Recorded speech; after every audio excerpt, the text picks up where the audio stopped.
Shalom. Before we get started with this lesson, we want to give all praises, glory, and honor unto Yahweh, Ba'Shem, Yahweh Shai, Ba'Shem HaKadosh. Double honors to the elder apostles of Great Millstone. Shalom to all the Akim in his truth and sincerity. And we just want to do this lesson, all right, going into how water should be free, all right, and how we should be able to eat clean food. Yeah. All right, and that's something that you Israelites, you so-called blacks, Hispanics, and Native Americans, that's something you should be mad about. All right, the fact that we can't even drink clean, free water. All right, the fact that they have to bottle up water. All right, and that's poison. All right, plastic. All right, but you can go ahead and get that, Bishop. Yep. This is Ezekiel chapter 4 and verse 11. Thou shalt drink also water by measure. The sixth part of a hin, from time to time shalt thou drink. Right, and right now, since we're in the land of our captivity, we're drinking water by measure. All right, we can't just we can't even collect rainwater. All right, that's against the law. You can get arrested for collecting rainwater. So, as the scripture said, that's a prophecy. We're drinking water by measure. All right.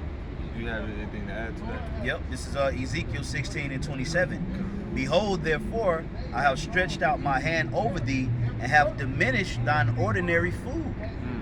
See, the Lord diminished the. Oh, you have. You got it, bro. Oh yeah, the Lord, He diminished our food. Because in the ancient world, we were eating herbs, we were eating like Mediterranean type food. Yep. Non-GMO. Yep. All right, but now all we're eating is GMOs pretty much. Yep. All right, and America is the only country that allows GMOs. Yep. All right, no other country outside of America allows that. Yeah, that shows you this is Babylon the Great. That's right, and majority of the resources, natural resources, should be made readily available to people. Right. But it's been bombarded and controlled by a greedy group of individuals, and they ration it out. But the rations that we get is like the scraps. Right. They get the best of the best, and it was the same thing that was going on in slavery, man. Okay, they gave Jake the scraps. So Monsanto came about, which was an organization that processes mass majority of the food that you eat, and it's scraps. All of the good food, the good steaks and lamb, and all the good vegetation, they get it. Okay, they get first dibs on all the world resources. Everything else that we get is being diminished. Okay, and that's why I said the ordinary food. Ordinary means just common everyday food that's just like it's just like life. Now you look at it like it's an actual bill. Right. It's a bill. Like if you don't got no money, you gonna die. You gonna die of starvation. Yeah, that's true. And another thing, like as you mentioned, as the scripture said, the ordinary food, you eat ordinary food and it kills you, like slowly. Yep. It clogs arteries. It raises your blood pressure. All right, makes you sick. So the Lord, He really diminished it, and that's part of the curse. All right. But the Lord, He's going to reverse that in the kingdom of heaven. All right, it's going to be a flip like the movie Trading Places. Mm-hmm. Is there any more on that? Yeah, just a little bit. It says, and have diminished thine ordinary food and delivered thee unto the will of them that hate thee. Right. Yep. And we're under the will of them that hate us. All right. That's a part of the curses because it said, you shall go to your enemy for the one of all things. So right now we're under our enemies, which are the so-called white race, which are known in the Bible as Esau, Edom. All right, and we're still yet this day in our captivity. That's right. All right. That was it. That was it, bro. I got a quick one, and you can speak on it. Okay. Ecclesiastes chapter 1 and 18. It says, "For in much wisdom is much grief." Yep. And he that increaseth knowledge increaseth sorrow. Yeah. So when we came into this truth and we got away from eating McDonald's and Checkers and Burger King and all of that madness, and we realized that all of it was poison, and we realized the proper diet that we're supposed to eat, it really pissed us off. It gave us grief, like, man, seriously? So we've been eating fucking this bull crap the whole time, but when we gained the knowledge of the truth and the Lord shed the light on our diet, it really put us in a position like, this is effed up. Yeah. This is effed up. So you mean to tell me we drinking dead water? We drinking water that got fluoride in it? We eating food that's mixed in with human flesh?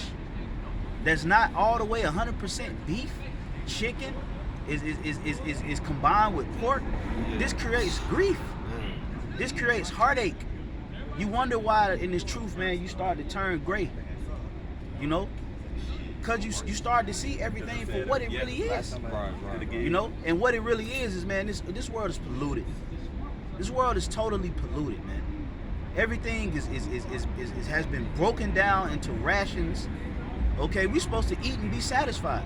You eat and you don't know if you're gonna wake up the next day. You got to be careful what you're gonna eat nowadays, man.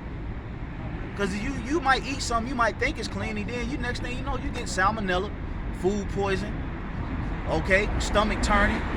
This is all the grief that we receiving from we learn this wisdom about what's going on out here, man. And that's why Jake out here, that's why Jake ain't pissed, and they continue to love on this stuff, because they don't have the knowledge of working knowledge of what they really doing. Right. Yeah, and if I could add to what you just said, like something as simple as peanut butter. Like you look at the ingredients and it got mono and diglycerides. When you look that up, that goes to pork. That's like a byproduct of pork, and that's in peanut butter. Like something as simple as that. So we can't win in this society, and we can end off with this one. Okay. Micah 2:10. It says, "Arise ye and depart, for this is not your rest, because it is polluted. It shall destroy you, even with a sore destruction." All right, and as the bishop said, this place is polluted, man. All right, we can't win here. All right, we need the kingdom. We need Yahweh Shai to come back.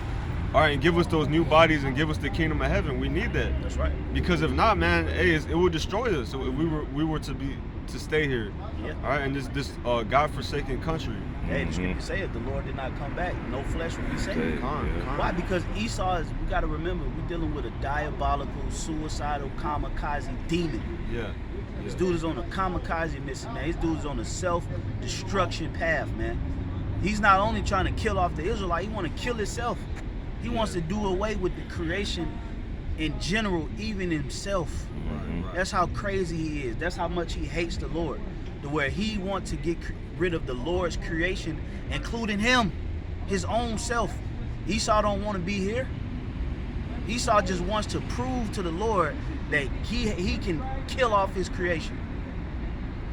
No, this dude is cynical. We got to get out of here. Right. We in desperate need of being delivered, man. Okay? That was it. I didn't have no notes. Come. So Lord willing, this lesson was edifying to the elect of the nation of Israel. Again, we want to end off by giving all praises, glory, and honor unto Yahweh, Ba'ashem, Yahweh Shai, Ba'ashem HaKadosh. Double honors to the elder apostles of Great Millstone. Shalom to the elect. Shalom.